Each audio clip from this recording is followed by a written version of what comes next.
welcome back to my channel and the next episode of Outlast Whistleblower, the DLC to Outlast.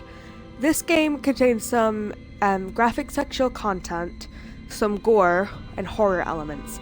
So if that's not your thing, then please click off this video, but if you're fine with that, then I hope you enjoy this series.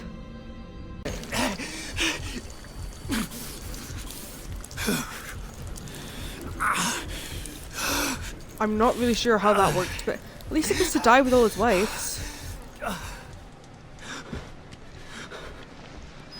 Babe? Hey. He's dead, the amateur surgeon, father-to-be husband. His gut shred and pool from his belly. I'm trying not to laugh. Oh god, I'm trying. That's actually kind of funny.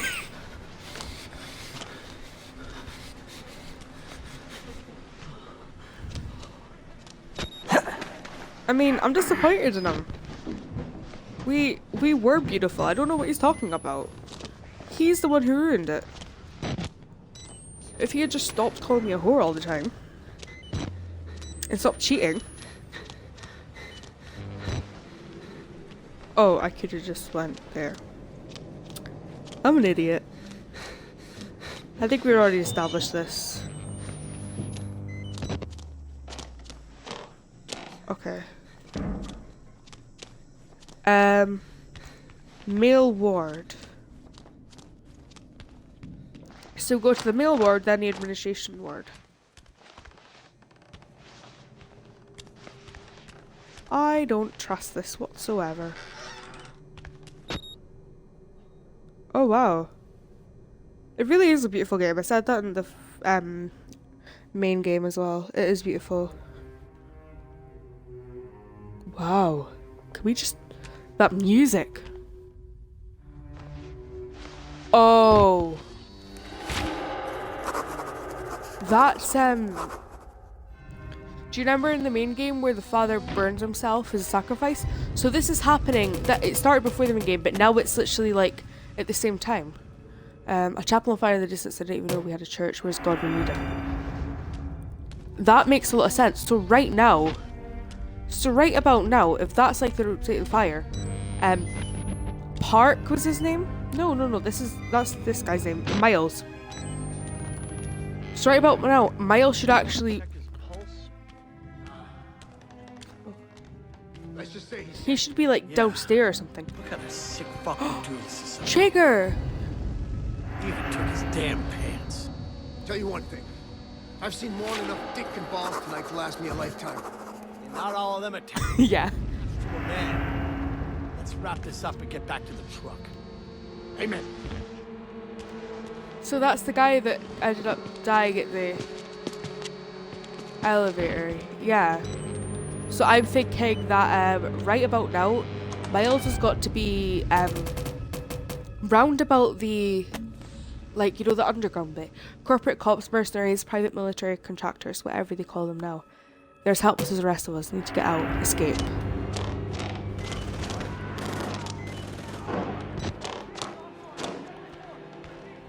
Maybe we'll actually get to meet him. I mean, I doubt it, but it'd be cool. Get another battery. Document. Rudolph Wernicke phase out. Dear sirs, the groundwork has been laid out to assure an uneventful egress for Rudolph Wernicke from structural and financial systems about Massif. His advanced age should alleviate any suspicions among contractors and employees, among whom he's been cheerfully named the Crypt Keeper. And legally speaking, he died years ago. Yeah, because they like faked his death. I understand these patients have already scheduled for transit. We're all terribly excited at the obvious profit potential of the new project. My researchers have combed through Wernicke's files and found no mention of the 3 lucid dreamers. I think we can safely assume Wernicke is sufficiently distracted by the partial success of patient... Okay, so he was kind of like...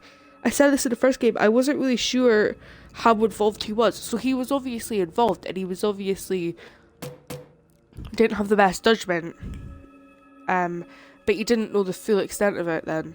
Along with his own infirmity to be ignorant of the real discovery at hand.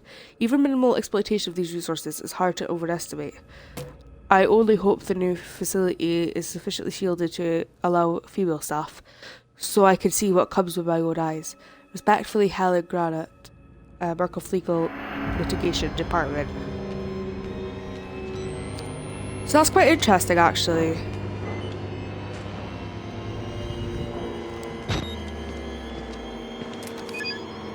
Hey.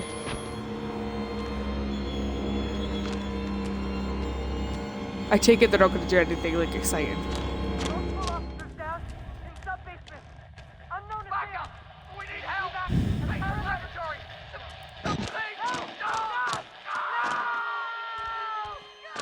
Uh-oh. Copy that. Incoming. We're coming. Hold on. Right. Hey, Trigger. Hi. I am guessing we're going to need a key to get downstairs. Okay, or we just can't go at all. That works too. I think we're actually going to end the game soon.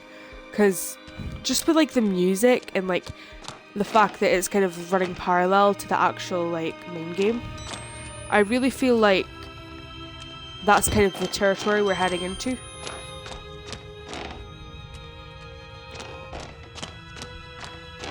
I think I got myself lost because I'm an idiot. Yep, it's this way.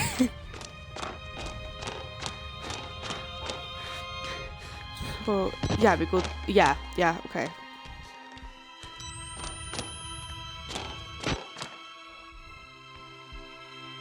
Wow.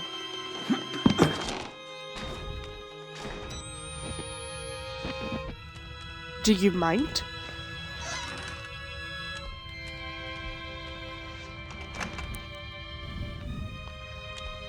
I'm not sure if we'll actually get out though. Like, I kind of doubt it, but then at the same time, like, the sun's rising, there's hopeful music, the, like, military's here. It gives me a little bit of hope, maybe. But the fact that he said we need assistance down at the sub-basement, I'm guessing that's the moment where Miles dies and the kind of apparition comes out of him. I know where we are. This is where we start the main game. Well, not where we start it, but like that's kind of close. And this, yeah, because then we move up to the, yeah. So we're just going through the places that he was in. Damn it. From Murkoff Search Reaction Systems, Mount Massive to Murkoff ARD Zeichner facility. Caution. Level triple black security protocols, including chemical restraint, physical restraint, and separate adaptive hyperbaric chambers, are to be used at all time in transit. Chemical stimulation is highly recommended for all personnel within 500 meters of the patients. Attempts at cremation should be assumed to be hallucinations and disregarded. Facial disfigurement should not be taken as a sign of lost acuity. They are physically blind but not unseeing. Note, security clearances for Project Warrider will not apply to information regarding patients. Those three. New security clearances will be issued at appropriate protocol. Aside, sorry, I hiccuped.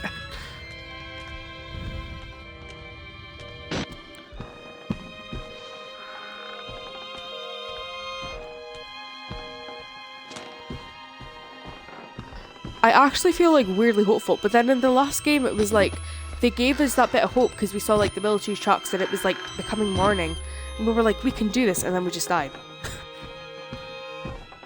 So I don't want to get my hopes too up.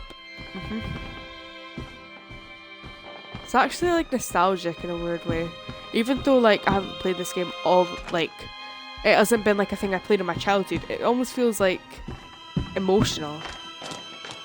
Wait, can we seriously just... Is the exit just open? No way. Wow. Mr. Park. How the fuck are you still alive? Him. Let's make a deal.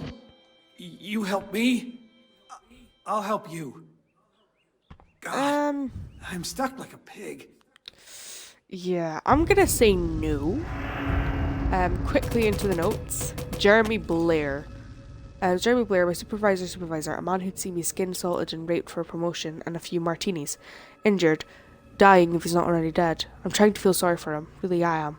But there's no way in hell to stop me from getting out of this godforsaken place. I'm coming home, Lisa. Well, it's been fun. I'm just gonna have to, like... Please? I'm not helping you up. I'm just gonna walk past and say goodbye. Yep. Okay. Do it! I swear to God, if he actually, like, ends up killing us. No one can know! No one! Oh God! Oh Christ in heaven! Wait. Try to get out! No! No! No, please! No!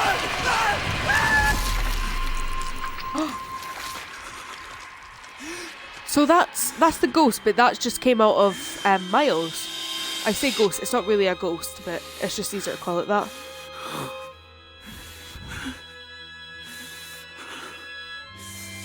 This is connecting brilliantly to the main game, I want to say. It's very clever.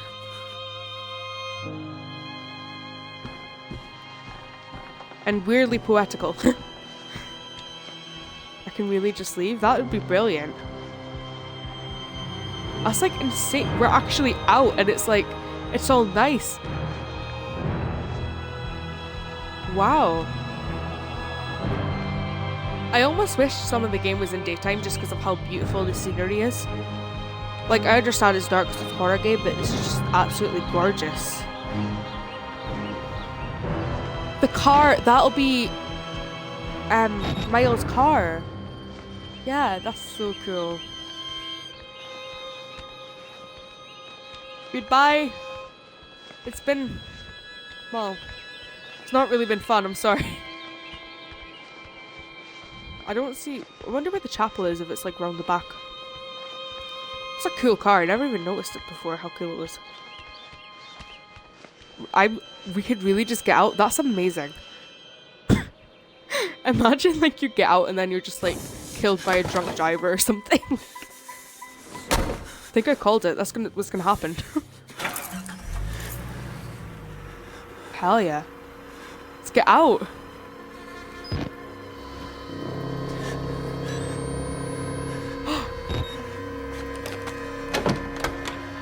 Is that Miles? Oh my God, that's Miles. Why is he after us? We're nice.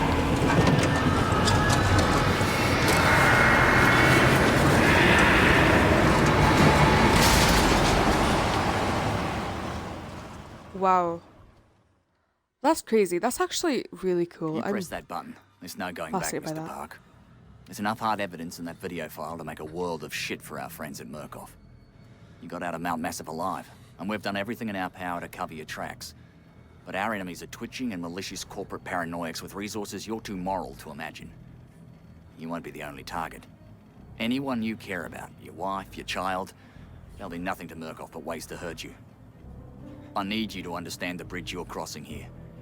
You will do irrevocable damage to the company. You might even get close to something like justice. But once you click upload, your life is over. Everyone you love is fucked. But it's the right thing to do. Is hurting Murkoff worth that much to you? They're not gonna make me actually decide, are they? No, don't make me decide. I'm not, no.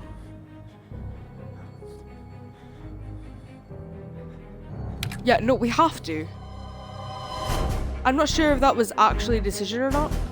But after all that, it's... we just have to. See, that's, like I said, the person that, played Whistleblower before me on this, they would have gotten achievements for, like, the other things, but they actually never finished it, so that's why I got the achievement for finishing it there. I actually think, I mean, I love the first game. I genuinely feel like I enjoyed that more than the first game even. The first game was longer, obviously, but I think the thing is with this one, it had more atmosphere to it and more like memorable moments. And I also feel like this game, like the character, is a bit more interesting because he's kind of an insider, and you know, Miles was just this completely random guy that was just an investigator. That's like, I love Outlast, but we got to admit that's kind of basic in terms of horror, like just the journalist going in. But this was different. It was like, he was an insider, and then it happened to him, and he realised that out of his ways, he had to get out. And the fact that it started before Miles came, and then as it progressed, you kind of realise, like, when you're hearing stuff on the PA and everything, you're like, okay, this is happening at the same time. And it's like, and I think that was him at the end, which I think's really cool.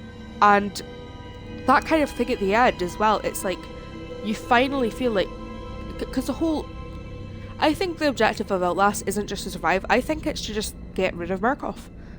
That's kind of the goal in the first game, is to make sure that they're exposed. The goal in the second game is to make sure they're exposed. Well, the DLC. So it's not just about surviving, it's about making sure that Murkoff is exposed and all that, because I feel like I would be disappointed if we survived, went home, and then like the footage was gone or something. I'd be disappointed in that, but I feel like now, even though he's obviously not got a bright future, I feel like our job is done, and I feel like it's a good rounded up ending.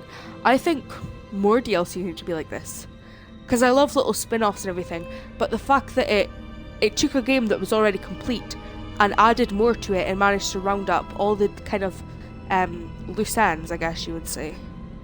And lore-wise, there's a lot you could really look at. I think I looked more into the main game for lore and not as much into this one, but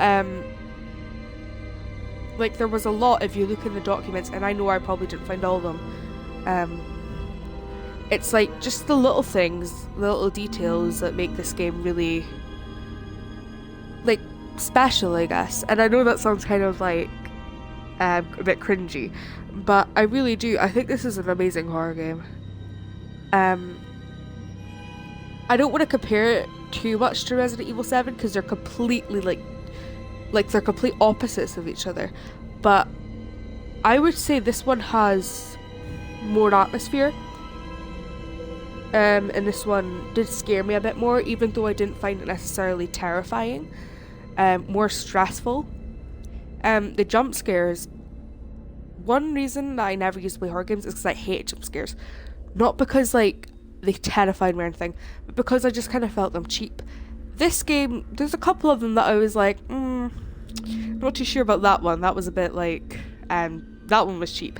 But most of the jump scares actually did get you, and there was a proper build up to them. And it did make you have that little bit more fear. And there's a couple in the main game that I had to pause for. There was one, I think there was two in this one I had to pause for. And that's when you know a jump scare really gets me, because my immediate reaction is just pause, I can't deal with it. So,